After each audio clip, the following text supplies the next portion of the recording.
Let me ask you something. When you think of Emirates, what pops into your mind? Probably the double-decker Airbus A380, right? Qatar Airways, that sleek Airbus A350, and Ryanair, the no-nonsense Boeing 737. But what if I told you that some of these big-name airlines once flew aircraft that seem completely out of place today? Planes you'd never expect. Stories that feel more like aviation myths than facts. Today, we're diving into the secret chapters of aviation history. The weird, the forgotten, and the downright surprising aircraft that major airlines once operated. So buckle in, because what you're about to hear will make you question everything you thought you knew about these airlines. Let's kick it off with one of the most unexpected entries on this list, KLM's Soviet surprise, the Ilyushin IL-62. Wait, KLM, the Dutch flag carrier, operating a Soviet plane? Yep, it happened. Back in the 1970s, KLM struck a rare partnership with Aeroflot and the Soviet Union. The result? They briefly flew the Ilyushin IL-62, a long-range, narrow-body aircraft with a tail-heavy design and rear-mounted engines. Can you imagine boarding a KLM flight, expecting comfort and modernity, and walking into a loud, quirky Soviet bird? It only lasted about a year, but it's one of those wild stories no one really talks about. Delta's Swedish adventure, Saab 340. Delta's image, slick Boeing and Airbus jets, right? But after merging with Northwest Airlines in 2008, they inherited a fleet of Swedish-made Saab 340 turboprops.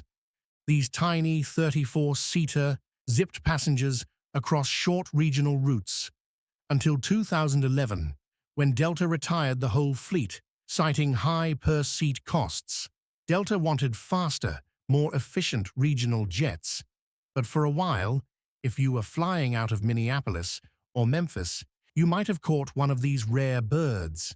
Brussels Airlines' Russian experiment, Sukhoi Superjet 100. This one, totally unexpected. Between 2017 and 2019, Brussels Airlines leased 4 Russian-built Sukhoi Superjets. They even painted them in full Brussels Airlines livery. Now, why is that such a big deal? Because Western European carriers almost never touch Russian aircraft. But it didn't last.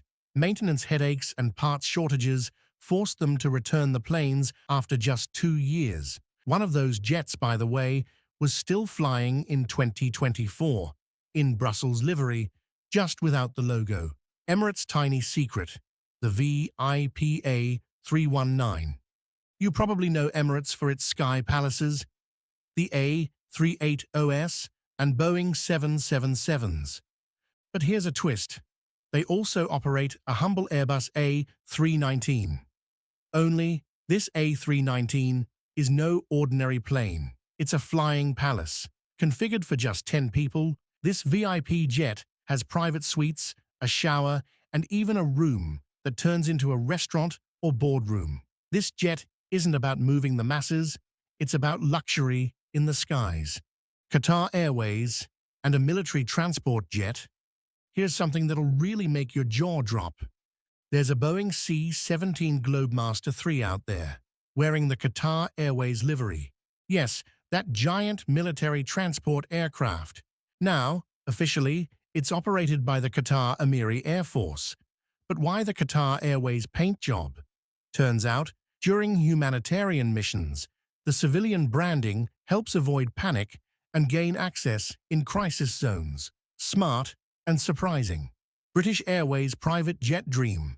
Citation CJ3. Back in 2010, British Airways tried something bold.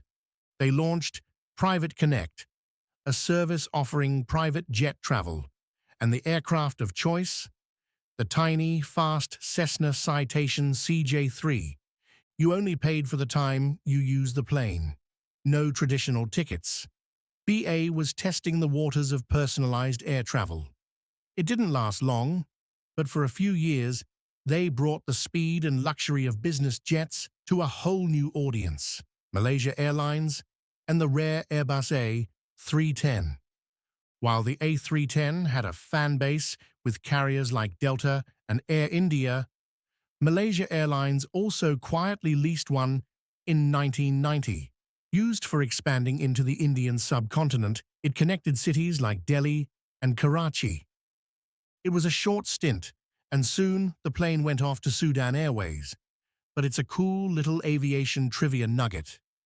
Japan Airlines' Soviet venture, Tupolev Tu-114. In the late 60s, Japan Airlines struck a deal with the Soviets to operate the massive Tupolev Tu-114. These beasts flew routes to Europe via Moscow. What's fascinating is that these flights had mixed crews, JAL pilots with Aeroflot flight attendants. After just 2 years, Aeroflot took the jets back. But imagine flying a Soviet plane with Japanese hospitality. Now that's a ride. Icelandair's Boeing 747. Say what? Icelandair is all about the 757s and 737s, right? Well, not always. For a brief moment in the 80s, they operated a Boeing 747-100 leased from SAS to handle increased demand. It didn't stick around long, but it's proof that even modest airlines have flirted with giants. Aer Lingus's pickle, the MD-11.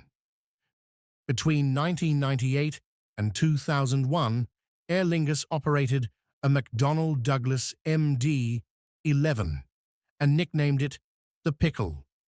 Seriously, leased from World Airways, this aircraft served transatlantic routes and stood out like a sore thumb in the Irish fleet.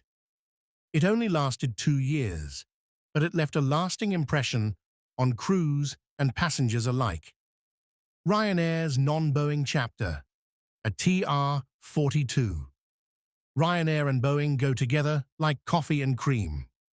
But before the 737s ruled their fleet, Ryanair operated 4 ATR-42-300 turboprops between 1988 and 1992.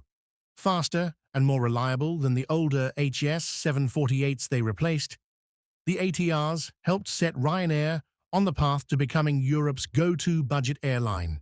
Cathay Pacific's speedy trainer, Learjet 45. This one's more of a behind-the-scenes secret.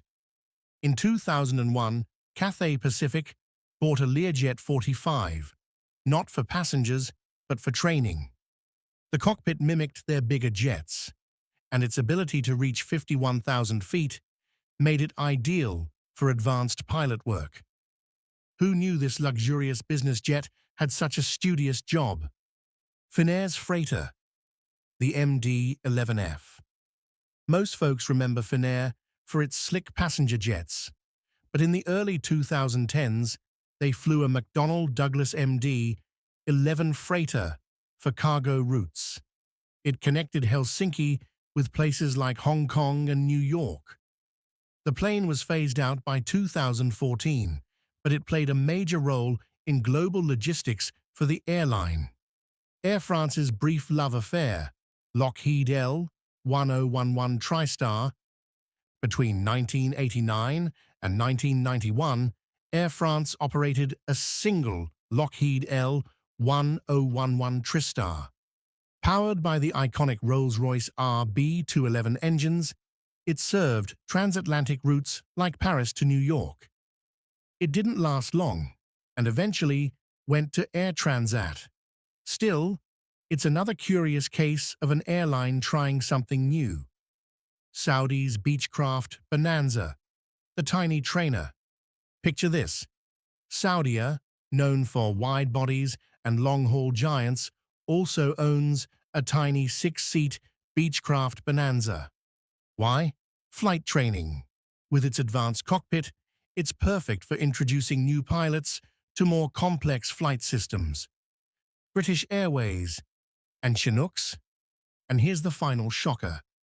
British Airways once had Boeing Chinook helicopters, the kind you see in military operations. After the merger of BEA and BOAC, they inherited BEA helicopters. The Chinooks flew until 1986, before the entire operation was sold. Turkish Airlines short-run star de Havilland-7. Back in the mid-1980s, Turkish Airlines added 3 de Havilland Canada-7s to its fleet. These quirky turboprops had a unique trick up their sleeve: short takeoffs and landings. They were perfect for rougher regional airports across Turkey. But by 1986, they were phased out in favor of larger Airbus jets. Still, they carved out their little spot in the airline's story. Air China's Hercules, the L-100. Here's one that barely anyone talks about. In the 70s and 80s, during a diplomatic honeymoon with the US, China imported 2 civilian Lockheed L-100 Hercules cargo planes. Though mostly used to transport helicopters and heavy gear to high-altitude airstrips, they were never officially flown by China's military. Eventually, China phased them out in favor of local aircraft designs. Lufthansa's business jet push, Citation XLS+. Most people think big jets when they hear Lufthansa. But in 2008, they went small, really small. They added 2 Citation XLS plus business jets for private charter services in Europe and Russia. Fast, efficient, and runway flexible, these jets were Lufthansa's way of tapping into the growing point-to-point bizjet demand. British Airways and the VC-10, the Queen's jet. Between 1974 and 1976, British Airways operated 6 Vickers VC-10s, sleek British-built aircraft known for their speed and high-altitude performance. Often used on routes to Africa and the Middle East, these jets were later replaced by the more powerful Super VC-10s and the rising Boeing 747. Qatar Airways' forgotten Boeing 757. Believe it or not, in 1997, Qatar Airways had a Boeing 757-200 in its fleet. Just one. It didn't stick around. By late 1998, it was gone, transferred to Royal Tongan Airlines. But it helped shape the early days of the now world-class carrier. Emirates' first jet, Boeing 737-300. Back in 1985, when Emirates was just getting started, they didn't have A380s or long-range 777s. Their first aircraft, a leased Boeing 737-300 from Pakistan International Airlines. It served flights to Mumbai and Karachi. Just 2 years later, it was replaced as the airline began its sky-high rise. Iberia's odd lease, Lockheed L-1011 Tristar. In 1997, Iberia leased a single Lockheed L-1011 Tristar from Air Atlanta Icelandic to fly to the Canary Islands. And here's the kicker: they did this twice. Unlike their first go, which got complaints, this time the aircraft was fully refurbished and decked out in Iberia livery, Eva Air's short-lived A321. Between 2007 and 2009, Eva Air tried something new, an Airbus A321-200. Just one.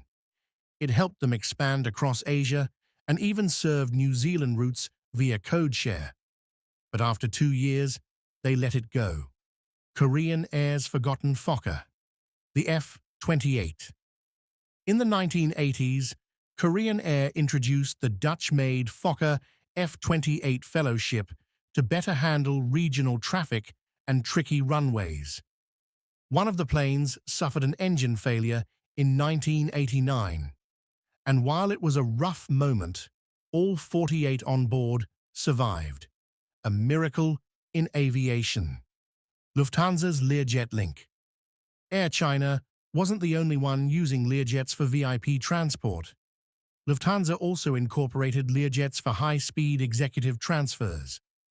They were rarely seen, but crucial for corporate ops and VIP services, especially within Europe.